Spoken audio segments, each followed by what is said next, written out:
All right, welcome to another episode of Brave Cities Gray Pages. We got Cowboy Dan here with us. Just finished roping and riding Yep. I like that and Stetson. Wrestling.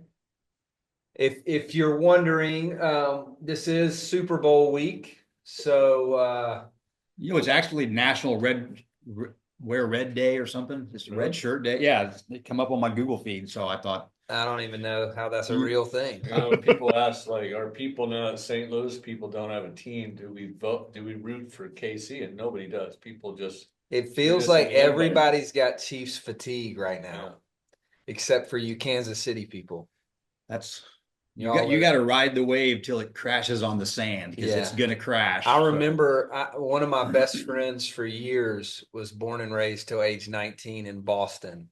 And I remember when he was the only Patriots fan I knew in the world, but all the Boston people stuck with him. Yeah. But by like Super Bowl VII, we were just like, everybody wouldn't too have many. minded if they just Too many. fell in a sinkhole. I don't think the Chiefs will get there to that level just for different reasons. But Isn't this their fifth Super Bowl though? well, yeah, historically. No. So But just under the. it'll be the Mahomes fourth. there. Four? I thought this would be his fourth win. They lost one. Yeah. Well, that's true. Yeah. So Okay, yeah, it's their fifth Super Bowl Yeah. in 6 years. Yeah. Yeah. But I'm just saying it's kind of it's the weirdest thing that they're in the Super Bowl. If you look at the season, all of that, it's just I have no they could have lost the last three games and I would not have Well, I would all have been us- okay. I was expecting that, but I'm glad that we're I'll proudly speak for all of us Swifties. We're really pulling for yeah. the Yeah. Chiefs. You and my granddaughter. We hope Yeah. you guys So lose terribly. Okay, well, look. Anyway. Obviously, David is not usually on the show with us. So we got our good friend David Gobout, who I've known now for a few years. David's doing awesome work in St. Louis. He's connected to Brave Cities in both work and philosophy and friendship and all that stuff. So we just thought, man, it'd be super cool for him to come and tell his story.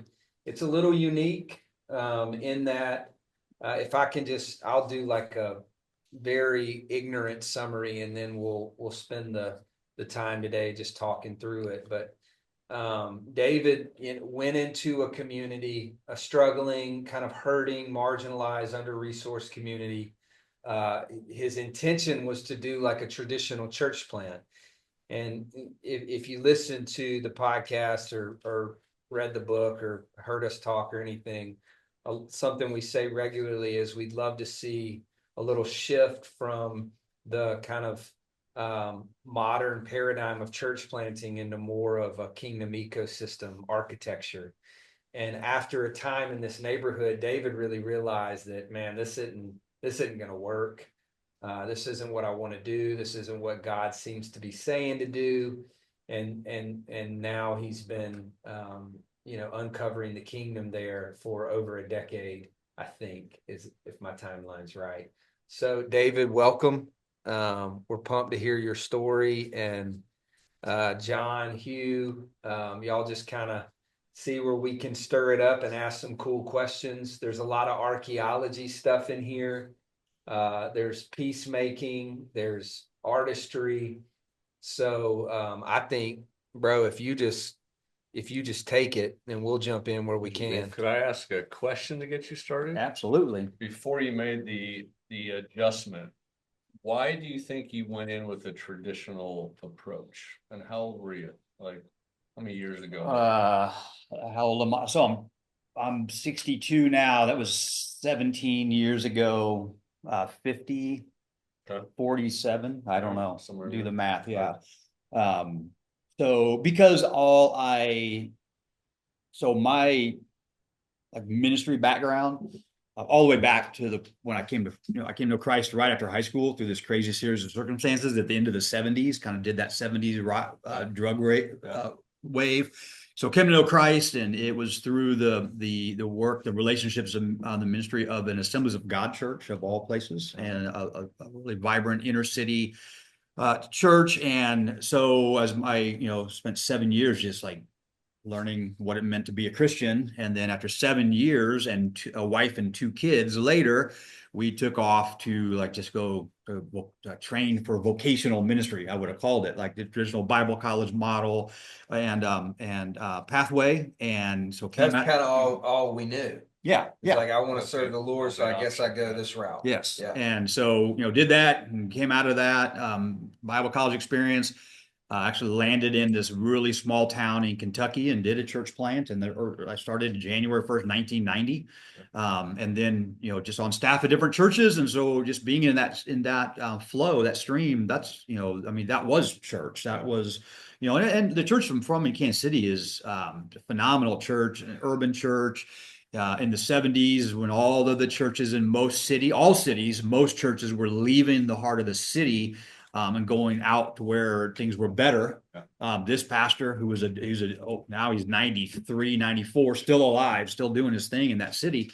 But his mentality was like, I don't read anywhere where it says the church is supposed to leave the city. And so he stayed there. And so that just, left that imprint of doing things a little bit kind of on the edge, but still within the parameters and the boundaries of what we would call just the Western church model. So that's all I knew. And the stream I'm in, the Assemblies of God is that's all that was there. In fact, that was one of my biggest struggles, was, I would have to say, loneliness or isolation, maybe, because as we are moving forward, I think I mentioned this to you guys earlier, that like the only thing I knew the first 5 or 6 years that we were in this neighborhood in St. Louis, the only thing I knew for sure was what we weren't supposed to do.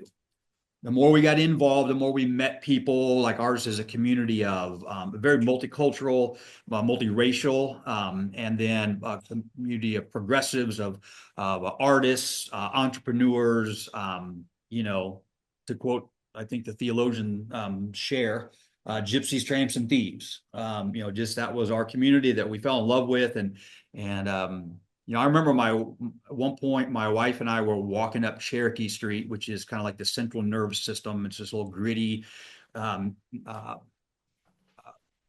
business street, basically. And we were walking up the street, and we were walking our dog. We had this 6-pound little Yorkshire Terrier. She's walking the dog, and she stops, and I took 3 more steps, and then I'm like, why are you stopping? And she looks up at this sign over this empty storefront and says something to the effect of, I'm just thinking, like, what makes us imagine that if we were to put a sign over that door and start going in that building and singing songs and having talks, that all of these people that we now know after this like 9 to 12 month period of time, what makes us think they've never been interested? They've never been in church. Those that have been in church are radically opposed. What makes us think that is ever going to work? And that was kind of the beginning of that discussion. That no, I don't know that when we were heading, I look back now, and my idea when we were heading to St. Louis was, if I had to summarize it with one of my love languages is sarcasm. Okay, so if I had to conceptualize and communicate it, I would say our desire was to go jam a church down the throat of a neighborhood. Does that make sense? Mm-hmm. What I'm saying? And because we had our model, we had our whatever. I didn't, makes perfect sense. Yeah. How long did you try it?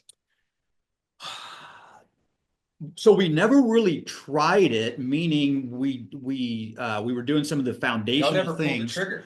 No, I couldn't. You went to do it. Yeah, we went to do it. This is what we're doing. Yeah. By the way, a great name for a church would be Gypsies, Tramps, and Thieves. I like that. Yeah. It's probably copyrighted, but probably is. Yeah, but no, we never pulled the trigger. I mean, we did some foundational things, like we had like story nights at a coffee shop, and the crazy thing was so I'm a pretty relational person. My wife said often, shaking her head, like, I'm so amazed you don't get beat up more often. Because I have the ability to say things to people that like you probably should get beat up on, just in joking and in sarcasm. and they receive it, and then it builds an immediate bond, and we're like really good friends. And so that happens time after time. So we build a lot of great relationships in the community, like I say, with artists and business owners, and some of the we have some incredible, what I call cultural architects in our community, and they're business developers that are shaping and molding Cherokee Street and that South City neighborhood in such a way that they want to see it. I mean, they're turning down money. They're taking the long road, and so they've really helped me to shape what we're doing. So here's a loaded question, and I'll explain why I'm asking it afterwards. But when you read Brave Cities for the first time, give just a little idea of how it made you feel in light of your story. So I would say, I mean, because we having met you guys and and hanging around some, I kind of knew a little bit about what I was going to be reading. But I guess the biggest thing the biggest thing that my thought was, and I hate to say this in front of you, because I'm not a big compliment giver, but I thought, yeah, come right on. But we could use it. You could use it. No, I thought, these are the first guys that I've met that have had the guts to completely trash, I mean, or discard, I guess is a better word, to put aside. Gently put aside. Yes. Yeah. Well, yeah. So I don't mean trash by downplaying it, because I mean, I know you guys, I've read the book, and we've had enough discussions that you do honor the legacy church for those that it's still reaching people. It's still a viable thing for those that Absolutely. it is. But I'm like a futurist. I want to, one of my goals in life, and I'm running out of time, but I want to be 5-7 years in the future, waiting for the culture to arrive and be prepared for that, and say, "Oh, glad you're here. We have the table set for you." And so, but yeah. So when I read the book, So back to us. Nice back No. So here's why I asked that, and it actually was more to downplay the narrative of Brave Cities, meaning we say this all the time, but we actually have evidence. David is evidence of this for us, but this is not a new strategy. We're not coming up with some cutting edge idea. We feel like, in many ways, even in light of the legacy church as we know it, like the Western kind of evangelical model of church, we actually feel like this is the most ancient form of missional life. What we tried to do is map and understand and conceptualize and then codify what we had seen for decades happening all over the world when men and women would move into communities, Luke 10, and begin to uncover the kingdom, develop a spirit of peace, become a person of peace, find other people of peace. When they would become conduits of healing to the sick and cleansing to the leper. Like, we saw this before our eyes. And so we thought, man, we want to write what we're seeing and what we feel like God is calling his church, maybe even back to. So then we meet you years ago, well before the book came out, but also witness you practicing the very things that we had been talking about with no intention to practice it. What made your story so interesting to me is that you went in with every intention of planting a kind of launch large legacy church and following in the footsteps and the model of what you've been trained in. But because you were in a unique context, you realized I don't even love, even though I think it's right, I don't even love the idea or the framing of this isn't going to work. You realize this isn't going to be good news. And that's what we're wanting to kind of move into the hearts of a lot of younger leaders or guys like you that have been doing it for a long time, is like, guys, we don't really think this is great news anymore. I do think, though, like right now, I think when we present Brave City stuff, I think people go, "Oh, that's an option. We might check into that."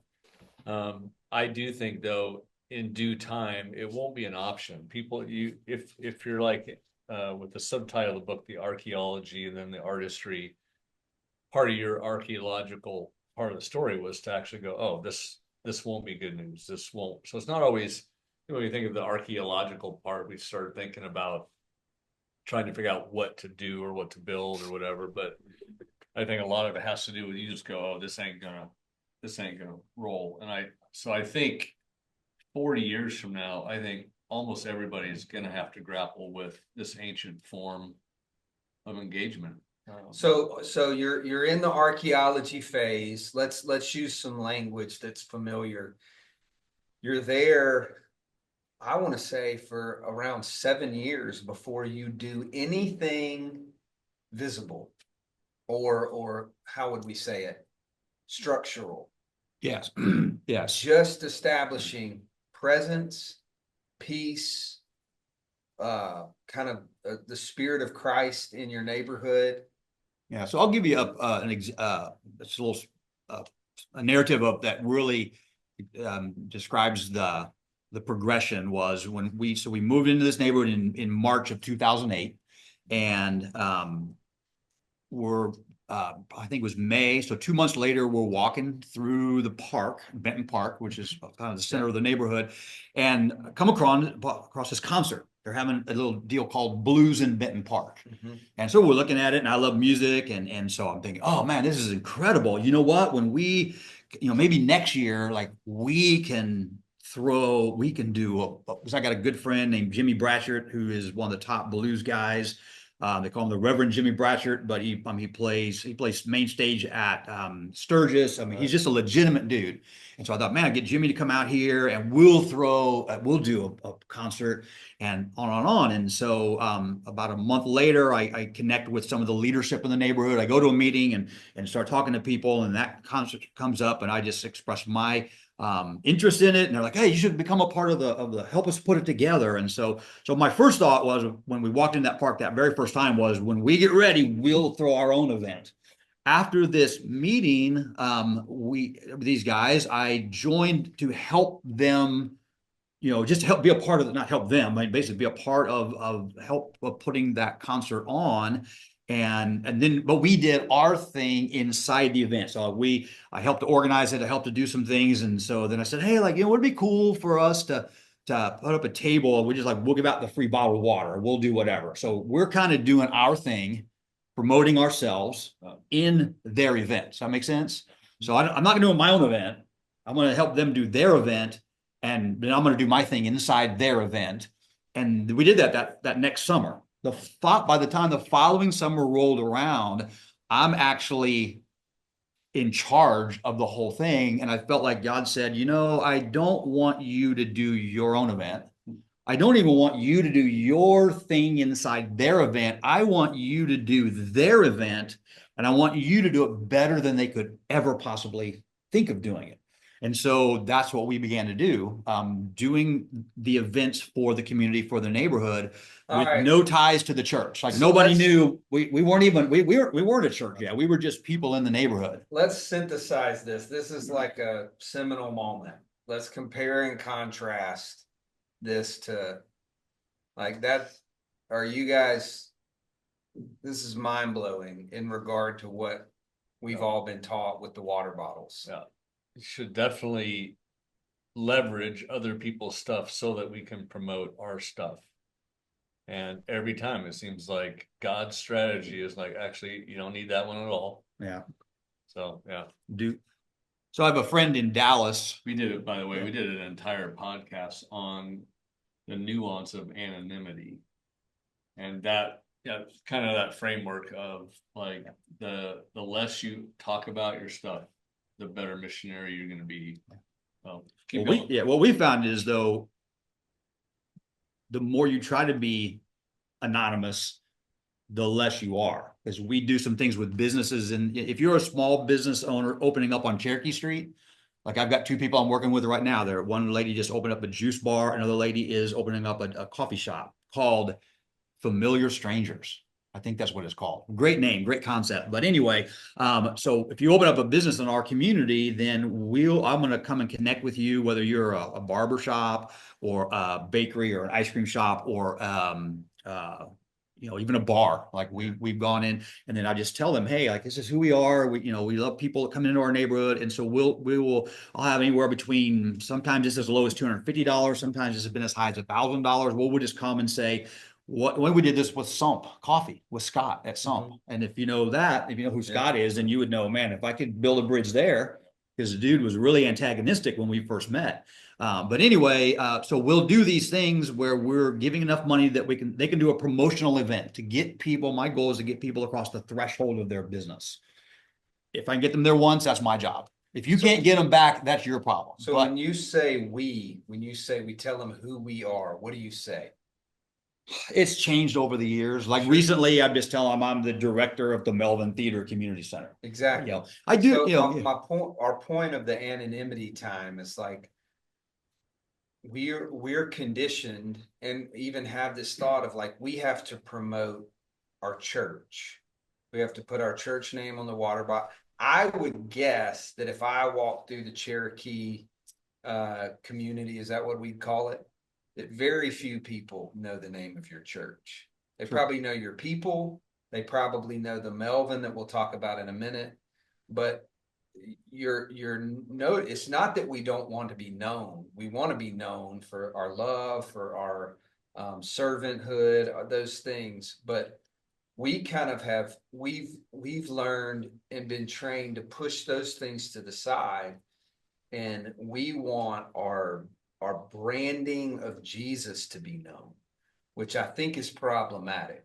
So even when you're meeting these business owners, your neighbors, you're doing things throughout your community, correct me if I'm wrong, but I'm guessing very, very few people will have heard of or be super familiar with Novation.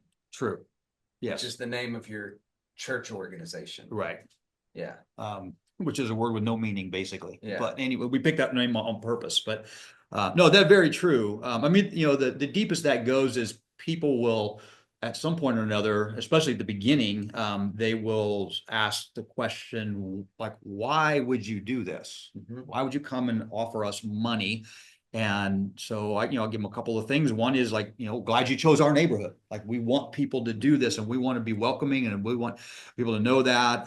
Number two, I said, I'll say something to the effect of like, as strange as it sounds, or as creepy as it might sound, like I'm a follower of Jesus, and I just have to think I guess I want you to know you're on his radar screen. Like, mm-hmm. He's a creator. He's someone who wants to see a renovation happening and things that are dead coming to life. I just kind of go through that image of God inside of them and say, so we want to partner with people who have dreams. Like, I think God loves people with dreams. We want to continue to be recreating his creation, mm-hmm. and that's you. And so just something that will, tip the hand of, because I'm not a some guy, I think, I can't remember who wrote this, but I'm not ashamed of the gospel, because it is the power of God. So I'm not ashamed of that. And so, if that can come out in some kind of a spiritually intriguing and admittedly kind of a creepy, like, I'm kind of sounds a little bit weird in our day and time, but I actually follow this dude who died 2,000 years ago. So, but back to the eminent, whatever that is. Thank you. Amityville horror, whatever that word is I'll speak for you. If I show up, because at times we'll actually promote the event, where I'll get a guerrilla marketing team to come into the neighborhood and promote what we're doing for this business, and so it gets out there and on and on. But other business owners will show up, and our name is not on anything, but they'll come up and be like, "You did this, didn't you?" Like, did what? Like, you're behind this, aren't you? I'm like, well, we just want to see, so people know it's us. That's what you meant by it's hard to be anonymous. Yes, the stakeholders in the community, the people who are really vested in the community, know other people who really care. Yeah. And so, it is a little bit difficult. I have a friend in Dallas that he was, pastoring a very large church, and they did all kinds of things for the city. And, they did their Easter program. They did the Christmas thing. They did, give away bikes. They do back to school stuff. I mean, they really serve the city. But at one point he's having a meeting with the mayor, a coffee with the mayor. I don't know what the occasion was, but the mayor says something to him along the lines of, I wish your church would do more for the city. And the pastor guy's like, well, what do you mean? Like, we do the back to school resources, we do this, he said, yeah, but we all know, like, you do all those things to get people to come to your church.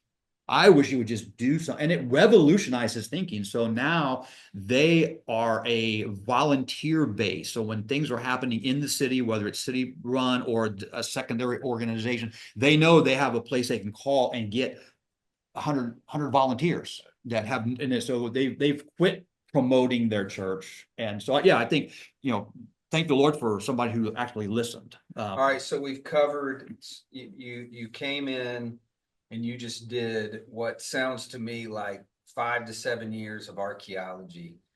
During that time, you're learning the streets, you're learning the stories of the locals, you're learning the history, you're learning the heartbeat of the entrepreneurial spirit. In that season, you go, really, your wife says, we can't start a church service. Like, that's not going to serve what we're trying to embed in the soil here. But then some artistry starts happening, and you come across this theater, this rundown, I think. Tell that story a little bit, and what begins to emerge with Melvin. So there is, within our neighborhood, it's historically been the Melvin Theater building. It's a single screen neighborhood theater building that opened up originally in 1914. And I don't know my history enough to know, is that during the silent film era or whatever, but I have a pretty strong suspicion it is. So whether through all of that time, it closed in 1987, 1988, something like that. Part of the poetic side of the story, and part of the reason why I agreed to jump back in, or to jump into this project, was in the early 90s, my wife and I and 3 kids lived on Chippewa. We moved to St. Louis, spent 1 year there working for the missions world of the Assemblies of God, working with a guy that was living and working in that area. And with him and a few other people, they bought the building way back in the day. And we worked out of it. We did evangelism out of it. We did resource distribution. We did all those kind of things. Well, at the end of the year, our year term, things dried up, and we ended up moving to south of Atlanta. And then that building went into the hands of our denomination, the Assemblies of God. And so they just would rent it to people who were going to try to start churches. And I would say probably from 1997 to 2007, actually about almost 20 years. I would say maybe a dozen different renditions of a church tried to start in this, but it's only it's a movie theater. It's a giant rectangle. It's all it is. It's not a church building. And nobody could take the hint. And nobody could take the hint. And so, I mean, when we moved there, there was a guy in there, a young guy or a guy and his wife, and they were doing a church. And so we supported them, like we helped them. We would do, because I have resources from outside the city. And so, but that ultimately fizzled, and it went out. And so our denominational district owned the building, and they were coming to me, and because I live in the neighborhood, and I got history with the building, and they're asking me, do you want it? And I was adamant, no. Told them, no, I don't want to. I have all the space I need.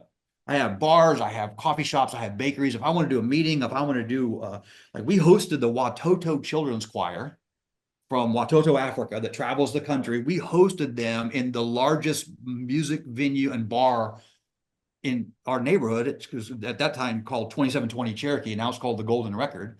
But if I need space, I don't want the building. I kept saying, no, no, no. In fact, it came to a point where one of the, we're pretty conservative. The Assemblies of God is a pretty conservative movement, so to speak. Yeah. Pretty, yeah.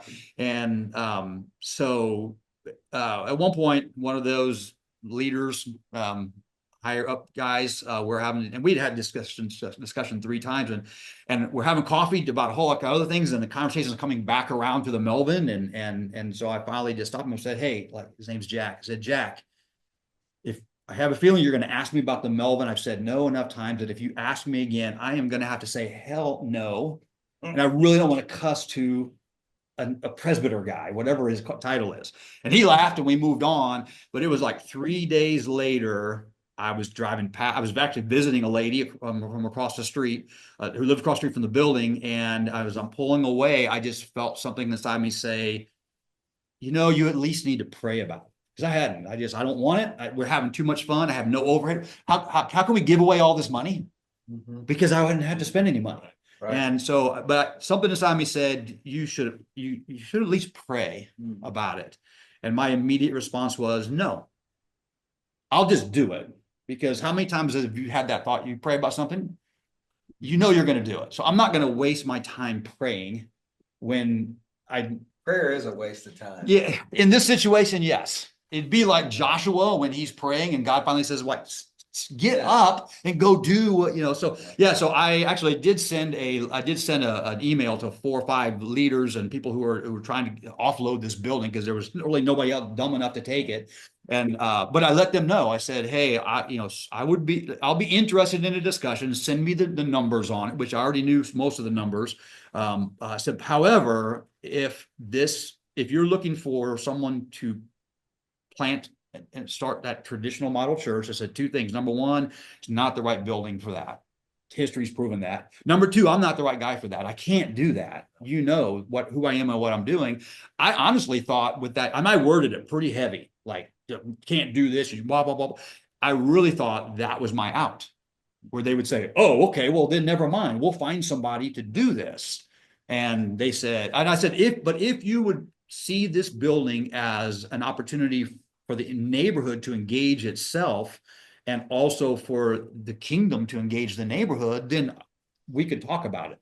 I thought they would say, they would flip the script and say, hell no. That's what I thought they would say. But they said, oh, that's a great idea.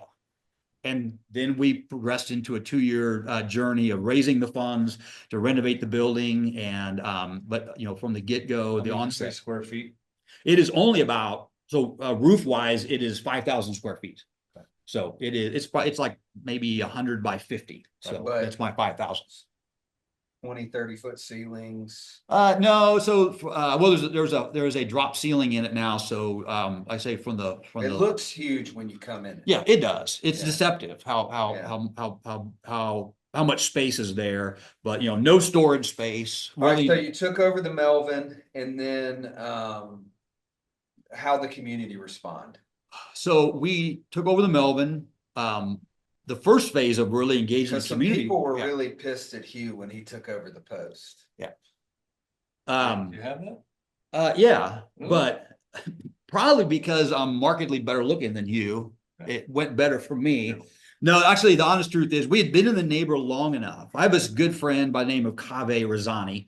And Kaveh is one of those social architects, cultural architects. He, at that point, was running a little space called a little music venue and bar.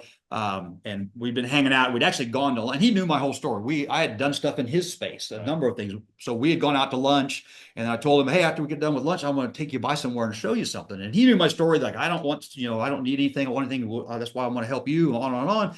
But ultimately, we're talking, we're in this engaged conversation about something, because he is a theistic Buddhist. That's the way I describe him in front of him. And we have these intense he's 38 years old, just had a birthday, and we have, I'm old, he's young, he's mentoring me in the neighborhood, and on and on. We're having this intense conversation. I'm driving, and we pull up in front of the Melvin, and we stop, and he stops talking, and I said, hey, here's what I wanted to show you. And he looked up at the Melvin, he looked at me, and he said, don't tell me you got the Melvin. And I said, well, he said, dude, my God, don't tell me you got the Melvin. And I said, well, actually, it would be my God. I got the Melvin, just because I had to dig on him. And you detect some frustration. Yeah, for a moment, like I just see this anger coming over. And this is just one of 3 different conversations like this. This anger coming over him of like, because it had been for sale. but it was our denomination that owned it, and they had certain things they wanted to do with it. So he's got this flash of anger because he would have loved to have had it. But then his statement was, oh, like, dude, you're the guy. I'm glad you got the Melvin because you'll do something with it that the neighborhood needs. And so I think because we had been there long enough and we hadn't pushed our way into anything. I guess I would say it this way. It wasn't our denomination, and I just moved into the neighborhood, and had it come available, it would have been offered to me. And if I had taken it, I know there would have been pushback and animosity, because who is this guy walking in here to the last minute? And when we've been working hard all this time to do things here in this community, and it would have took me probably that 5 years that I'd already spent. It's kind of like saving for a car. I save enough for a car, I buy the car, I own it. Or I can get the car, and now I got to spend 5 years paying it off. So we could have moved in immediately and nobody had known us, known our heart. I think I could have won them over, but it would have taken. So what is happening out of the Melvin today? So it's real quick. You also built like legit basketball court on the property of the Melvin. So we outdoor. Right? Yeah, we have the Melvin Theater, which takes up 2 addresses. Again, it's 50 something square feet, 50 feet across frontage, and a little bit of gangway space. And then we have the next 3 properties that go all the way to the corner. Empty so it's lots. We call it the yard, because I got tired of calling it the vacant property. But anyway, we call it the yard. And so we put in a half-court basketball facility. Yeah. Because to use use Brave City's words, that was good news to the neighborhood. Yeah. And every time I come, there's loads of dudes playing. Yeah. My son played there one time and got his nose broken. Yeah. It was a good learning experience for him. So not in any kind of violent way. It was just a street ball physical game. Yeah. So no, honestly, on the good news piece of it, I think this is pretty true. The building could fall in tomorrow, and it wouldn't be that big of a deal to the neighborhood. But if for some reason the basketball fell into a sinkhole, or if I were to shut the basketball court down, so I could close the building down and not do anything, and nobody would really be upset. If I shut down that basketball court for any reason whatsoever, like, they would come gunning for me, because that's the good news. Well, that's another example of like contextualizing tables. We think we know what a community might need, and something like the Melvin is a far sexier and more glamorous story to tell on like a church planning stage. But in fact, probably the most powerful architecture that you've done in this community in 15 plus years is building this little basketball court. Yeah. Which costs very little in comparison to which gave me the idea. So the first time I saw David's basketball court, we had just had a shooting in our local court in our neighborhood, and several of the mothers that we're close to had kind of told us, like, we don't want our kids going there anymore. It's not safe, which is relative. Sometimes it's safe, sometimes it's not. But regardless, you and I began to talk, and I was able to get in touch with your concrete guy, and we built a basketball court in our backyard, a half-court basketball court that's now become a court for the neighborhood. Sometimes to my dismay, but it is interesting how much good news can be contextualized. So in the Melvin, what do you guys do? So I love working with collaborative partnerships, because that means there's more happening in the building, and I'm not having to do more work. I don't mind doing work, but to me, right now, one of our significant partnerships is with an organization called Restoration House. It is a faith-based organization, but ultimately they work with young people between the ages of 18 to 26 that are either homeless or at risk in some level or another. It's a guy and a lady that they work in the social services industry for quite a while with juveniles with the organization called Epworth, and they had always had this dream of what it would be like to do this on our own. But number two, they saw that how the social structure and the social nets they drop off at 18. Yep. Kids in the system, you get hit 18, blah, blah. Like, man, that's when the kids need the most. So anyway, that's what they do. And so the benefit, so they use the building every afternoon during the week from noon to 5. Is there a fee? There's no fee. So what you got this building, you host, what I know is you host certain community events, open mic nights, parties, dinners, meals, Sunday. You provide office space to groups that are doing good work in the city and around the world. Yeah.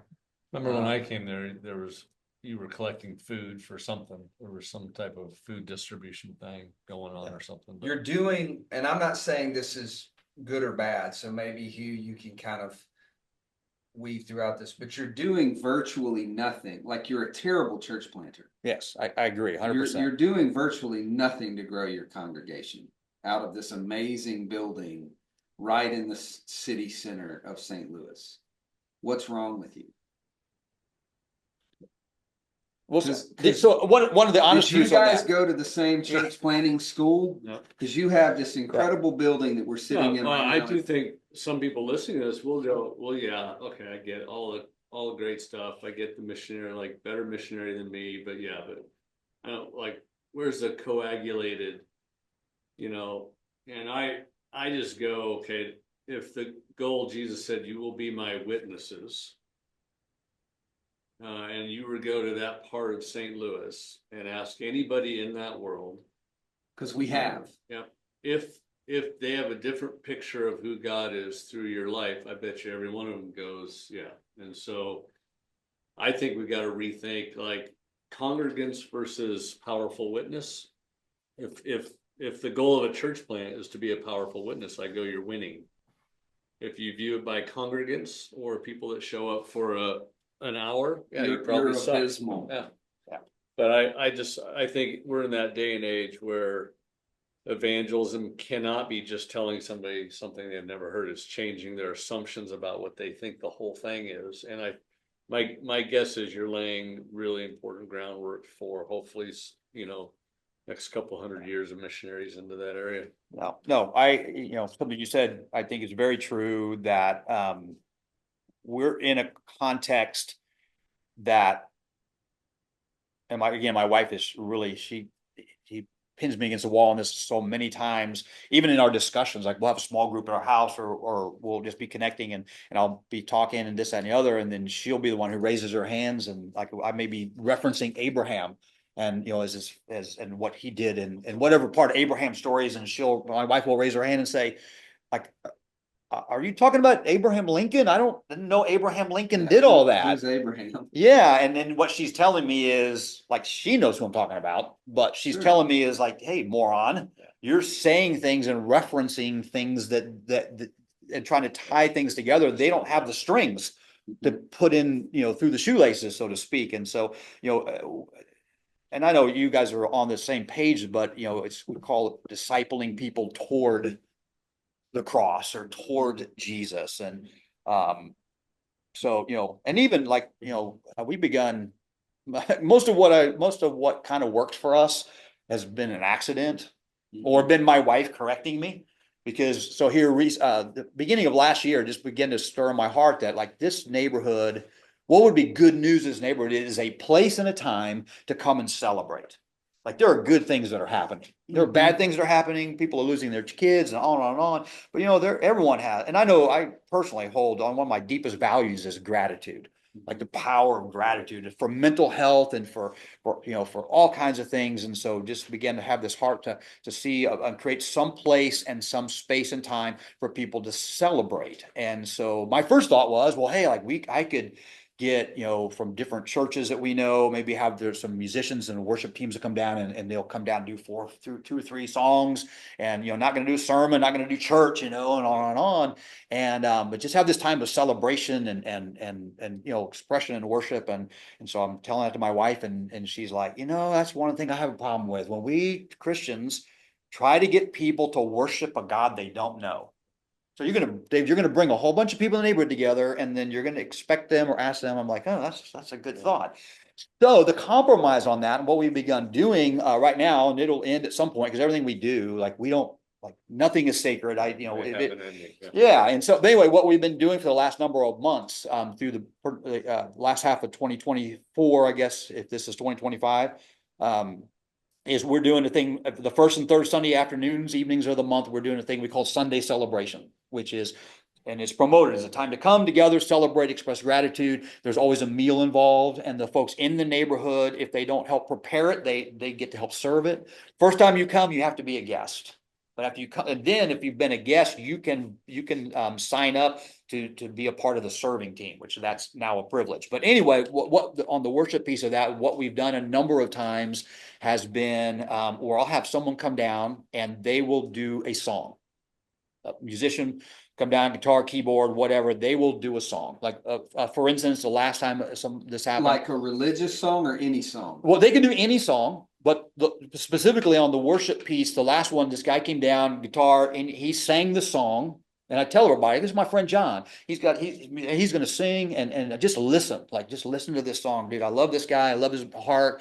And so he'll sing the song. We'll throw the words up like it's like at church. We'll throw the words on the screen so they can. And he sang the song "Good Father" or "Good Father" or whatever that's called. Mm-hmm. And then when he was done singing it, it stopped, and then I asked him, like, "Why'd you pick that song?" And so he told me a little bit about it, what it meant.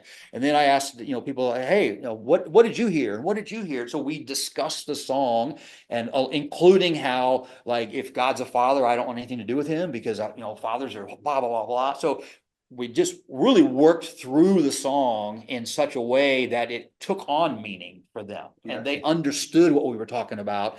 And then I said, hey, like, tell them that's when everybody around the table was like, would be cool. You think I'm going to ask John to sing it one more time? Yeah. And then if something did spark for you in that song, then maybe just the easy part, which we would know as the chorus, maybe just the easy part, you can sing with them. Like, let's do this like a karaoke type thing. And so you would be probably 25 to 35% of the people around the table as he's singing, they authentically begin to express gratitude to God, a God they don't really know and wouldn't know the Jesus piece, but because we took the time to talk about it and open up maybe some intrigue into maybe God is a father, that maybe I could be loved, and if I could get a father, and blah, blah, blah, blah. And so that's we've done. Another one of the Sunday celebrations, totally by accident. I wasn't prepared because I'm not a good church planter. So we're throwing it all together. I'm more focused on the actual stuff. We get there, everybody shows up, and I'm like, oh, like all we're going to do is dinner because I got nothing up my sleeve. And I actually knocked over a box in the restoration house closet, and a bingo game fell out.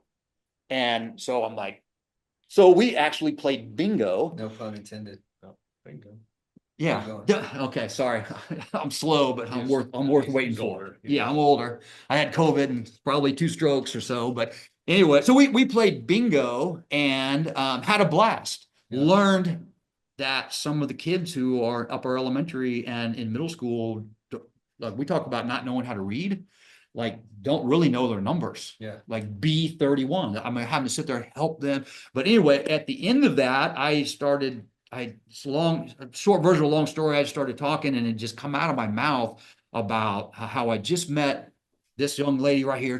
I can't remember her name at this moment, but I said, we just met 2 days ago. She lives 3700 block in Minnesota. I'm on the 3700 block in Minnesota for the last 5 years, at least 3 times a week. She's lived there for 6 years. I'd never met her before, but 2 days ago, I was walking up the street. She's on the front porch waiting for a package to be delivered. And so we stopped, we started talking, and she said she's never out because she doesn't like to be out on the block. It's kind of it's a pretty challenging block and all that. But anyway, I invited her to Sunday celebration. She shows up. So after the bingo thing, I just started talking about, like, Like those of you who won, like don't get too excited because it's just luck.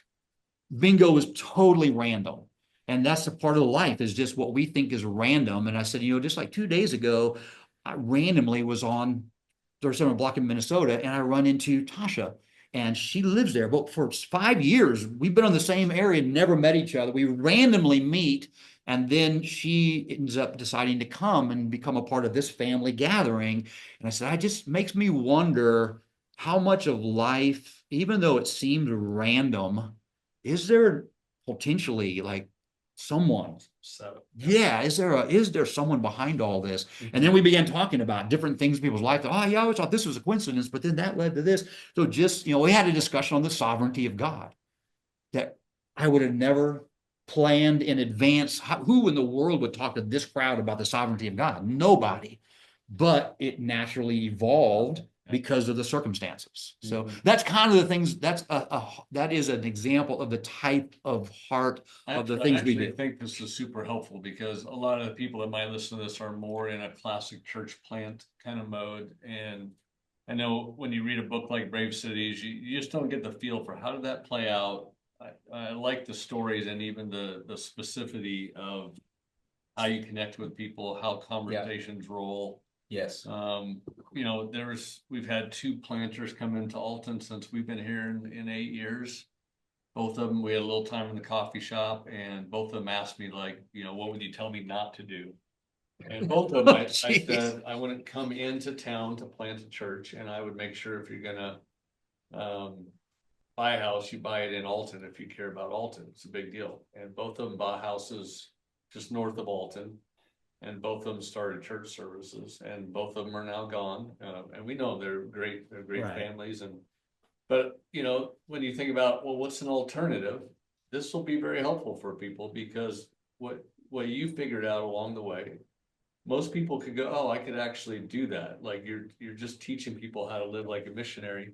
And I think people that aren't even planters can live like you lived. And so my guess is if I said, what's the future going to look like? You probably just go, I'm just going to keep going. Yeah. Right. I mean, you got any big strategic plans or? Not big. I hope they're strategic. You don't have that many years left. Well, I actually think that's the point. I hope not. That's truthfully. I'd love to hear if you have any thoughts after this, John, but like, I'm going to get a little kind of, old school revivalist for a second.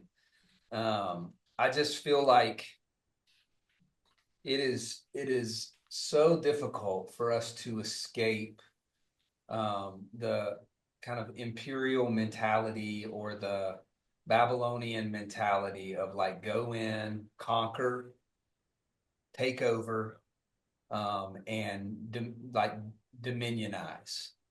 Like we're going to take dominion, brand it, over all the evil. We're going to conquer evil here, and we don't really see that in a like true manifestation of the life of Jesus. We see him enter in and become present among all things, among all people. When there was fierce opposition, it was almost only against true demonic powers or religious leaders.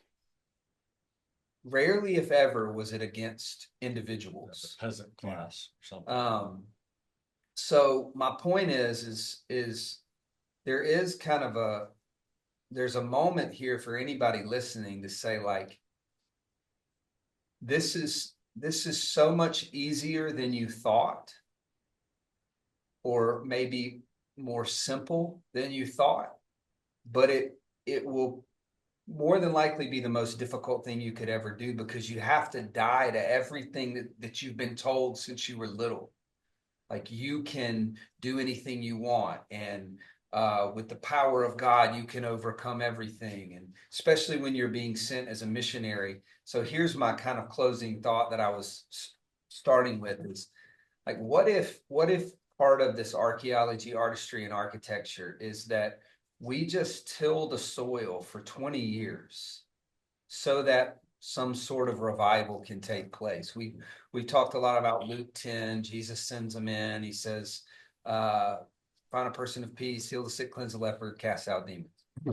We compare the casting out demons with generational bondage being broken in a community like Chippewa or city like Alton. Well, what if that happens upon our conclusion? Like, what if our role as missionaries, as like goers into a marginalized, hurting, struggling community, is to till the soil for 20 years, sort of die or finish, and then someone else come, like maybe people we raise up, whoever, and reap the revival of that sowing? That we actually agree to a kind of partnership with God that you're not going to see much fruit here. Yeah. I think it's got to be the hardest calling that anybody could be Actually, I had given. a denominational guy ask me a couple days ago. He goes, "What do you think the hardest part of the whole Brave Cities thing is?" And I said, "Hardest part will be you have to commit to the long game. Like it's not a short game option." And we're inundated with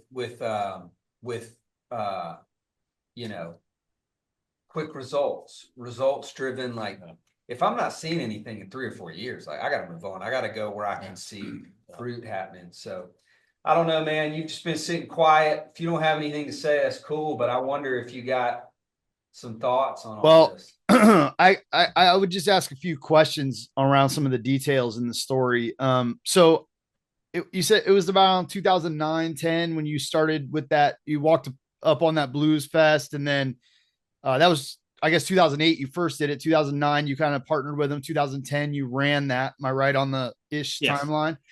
I'm curious, like, because these guys kept like pulling you, and which was great. This was a really good way to go through it, but also like broke some linear storyline. Is that music festival thing, like, is that something that's still happening? Is that something you stuck with? Like, what, like, how did that play out? So yeah, I stayed a part of, St. Louis is very neighborhood based, meaning that's our identities are within different neighborhoods, and so I live in the Benton Park neighborhood. So I became a part of the Benton Park. I became the director of the Benton Park events committee. And so I did that for probably me and 2 other guys, one who became our alderman, and another is a business owner in the community who also lives in the neighborhood. We developed and ran that from 2008 to probably about 2020, actually. So as things were closed down, it developed from one concert. Like the first time I walked on it, it was one concert. That first meeting I had with those guys, we started talking, and we actually did 3 over the course of the summer. And then at the height of it, I think probably like 2015, we did 16 concerts over the summer weekends, and it about killed everybody. It was way too much. And so then we developed a strategy for it. And so, yeah, so I would say for 10 years, I was the events director and events coordinator for Benton Park, which gave me, all kinds of good friendships, getting to know the artists in the community, because we hosted like major, so yeah, so it did it, but then that season ended. Probably like 2018 began backing up. Some younger people moving into the neighborhood, newer people in the community, I shouldn't say younger, they got that vibe. And so, man, I was happy and I was also taking on the Melvin Theater. And so we were really beginning to focus on Chippewa, which is about 10 blocks from my house. And then that theater. So what year was that you guys really took that over? Was that like 18? 2008. So we bought it in 2018. Took us like 19 months to renovate it. We got our official occupancy in December of 2019. And so 2020 in the mid to late January, we started like throwing some ideas around and doing some family event type things for like 6 weeks. And then the world shut down. Yeah.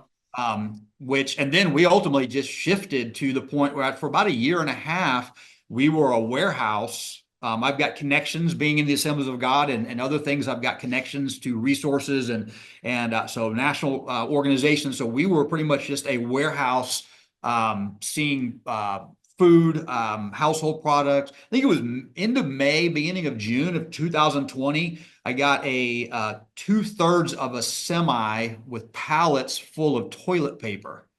Like you couldn't get toilet The paper hot at commodity. Walmart. Yeah. And Yeah. dude, it was, yeah. I mean, I was the guy to know in South City for a while because we had like 2 rooms full of toilet paper. And yeah, so about a year and a half, which honestly really it upset me to a degree. Like I'm arguing with God because like at the crunch of 2020, all we were doing is people would be pulling up. I mean, we were a food distribution.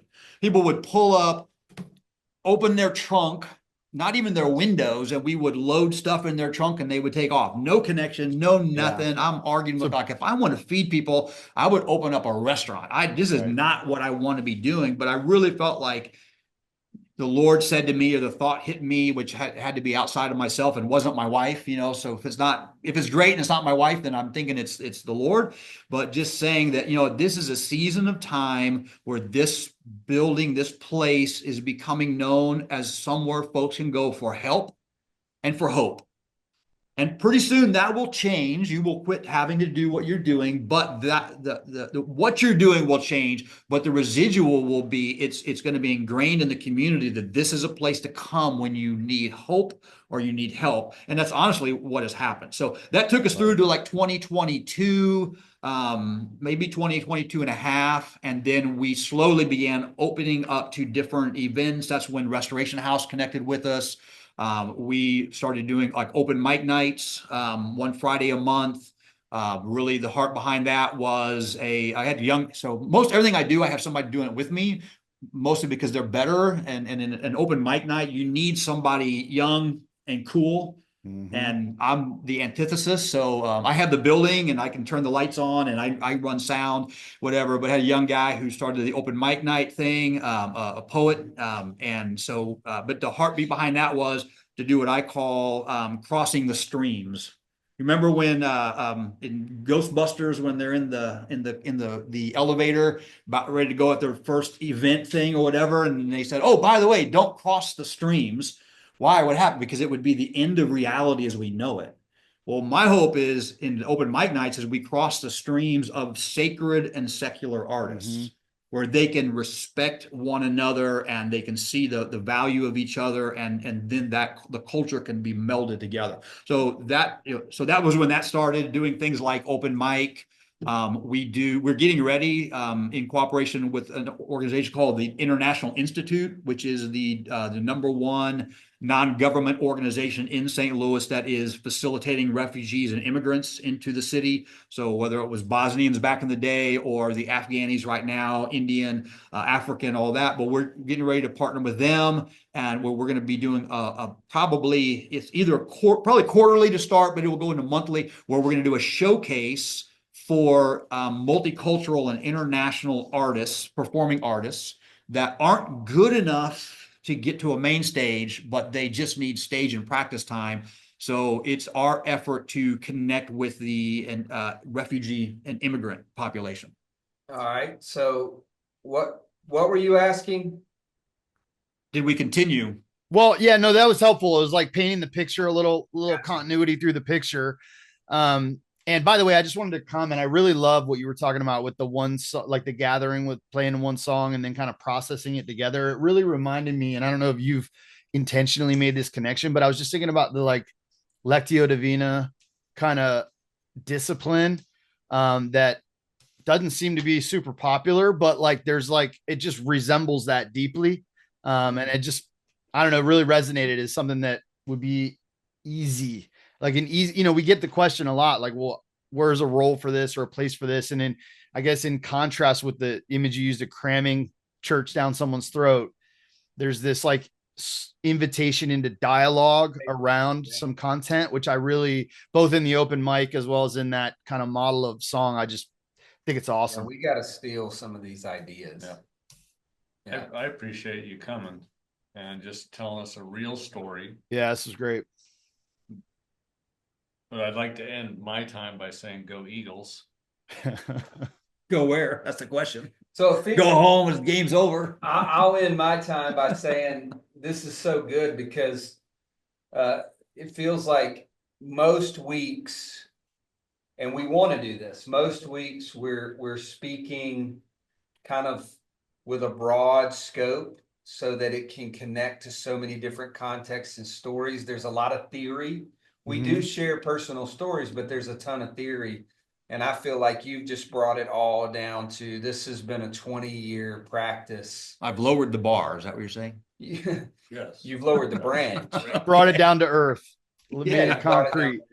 down. Well, and So- I would just to say something about you said something you said a little bit ago, and that was, I agree that one of the struggles is the long game and not seeing results. I mean, I'm one of the into the baby boomers. Like, we got to have results. Like, I love to mow the grass because, like, I mow the yard. It's a three city lots, and I'm the only one that gets to mow it because I love seeing the results of my labor because I don't really get to see much. Yeah. And I think and we've been there now it'll be 17 years next month.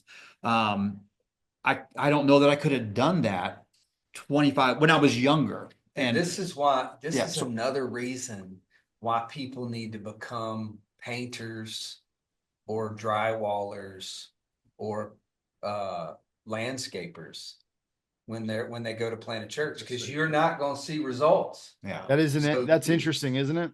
Yeah. You need to start a barber shop so you can cut somebody's hair every day and see an outcome. Scratch that itch with just a basic task. I think the challenge is, as a younger person, and that's who I'm speaking to at this moment, is I just want to say, like, push past your own, like, his 2.5, 3 years when I was 25 was a lot, because we did this church plant in Kentucky. We were there 2.5 to 3 years.